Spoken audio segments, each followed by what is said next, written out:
Merci de nous accueillir dans ton atelier. Écoute, bienvenue.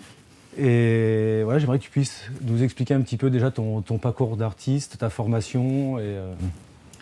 Je suis diplômée des Arts Déco en images imprimées, donc je fais surtout de la gravure. On ira voir tout à l'heure l'atelier gravure. Ouais. Je fais de l'eau forte et puis du lino, c'est ce qu'on voit ici. Je travaille sur la préhistoire, donc j'ai fait un livre qui s'appelle Le Journal d'Ava, qui est là. Je peux vous le montrer. Avec plaisir, oui. Donc c'est 20 ans de boulot. Ça s'appelle Le Journal d'Ava, c'est l'histoire d'une femme de Cro-Magnon qui a vécu il y a 22 000 ans. Et chaque jour, elle écrit un peu ce qu'elle vit, c'est un journal, donc ses sentiments, ses émotions, ses réflexions. Et c'est accompagné d'une image. Tu t'es focalisé sur une période, donc sur la préhistoire. Mm. Est-ce que c'est aussi une façon de créer un parallèle avec notre civilisation moderne et une façon de voir différemment ou de dénoncer certaines choses? Voilà, de toute façon, c'est complètement ça. C'est-à-dire que c'est un parallèle, c'est une manière de critiquer notre société, ou en tout cas d'essayer d'identifier des phénomènes humains qui se répètent. J'aime beaucoup les archétypes, j'aime beaucoup ce qui est là. Alors, il y a des choses naturelles comme l'eau, la terre, le soleil, la lune. Et puis, il y a aussi ces archétypes, peut-être, alors, toutes les grandes questions en ce moment, du féminin, du masculin, du genre. De la répartition des tâches. Donc ça, c'est un grand sujet. De temps en temps, j'arrive à discuter un peu de ça avec des préhistoriens. On n'est pas toujours d'accord. La vision Cava est une façon pour toi de parler à travers ce personnage. Est-ce que c'est uniquement, on va dire, romanesque, ou tu t'appuies effectivement aussi soit sur des visions ou sur des choses, des recherches préhistoriques, sur des faits scientifiques? Ou est-ce que c'est un mélange des deux Alors, je lis depuis 25 ans tout ce que je peux sur le sujet, aussi bien en préhistoire qu'en ethno, ou même en interprétation, ou des romans préhistoriques, parce qu'il y en a.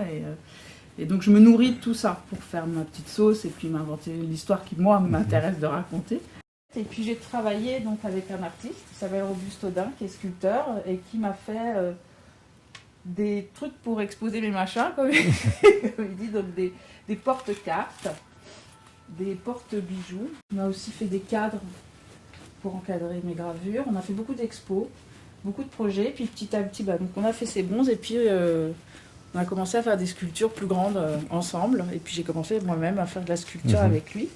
Donc ça, elles sont dans le jardin, on ira les voir tout à l'heure. Avec plaisir, ouais. Et c'est ça qui sera exposé à Torcy. À Torcy. Voilà.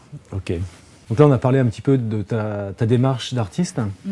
Est-ce que tu peux nous parler aussi maintenant des techniques que tu utilises Donc j'ai des gouges. C'est une petite gouge très fine qui me permet de dessiner le contour. Donc moi, généralement, je fais tout le tour.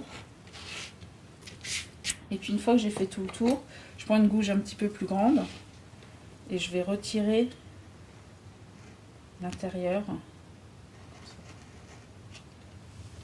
Après, en fonction de ce que je veux faire, je peux choisir un sens.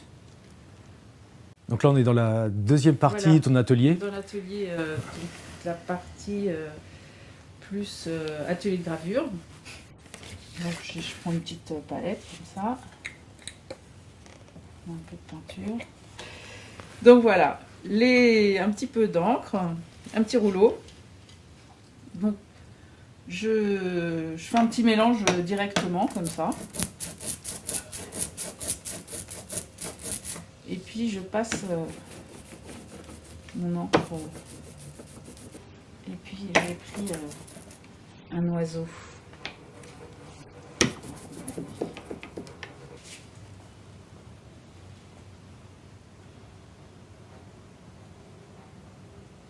Voilà, donc j'ai à peu près fait mes repères. J'ai réglé la presse. Bon là c'est le premier tirage, donc ce serait une surprise. C'est un peu comme les crêpes, la gravure. Je prends le côté le plus lisse. Mais c'est pareil, on peut utiliser toutes sortes de papiers. Et puis... Donc je pose mon papier. Après, je vais mettre mon magnifique l'ange dessus. Et vais tourner là-bas. Et on va aller voir de l'autre côté le résultat. Voilà, donc une fois que c'est passé de l'autre côté, on enlève ça. Et là, on découvre le résultat.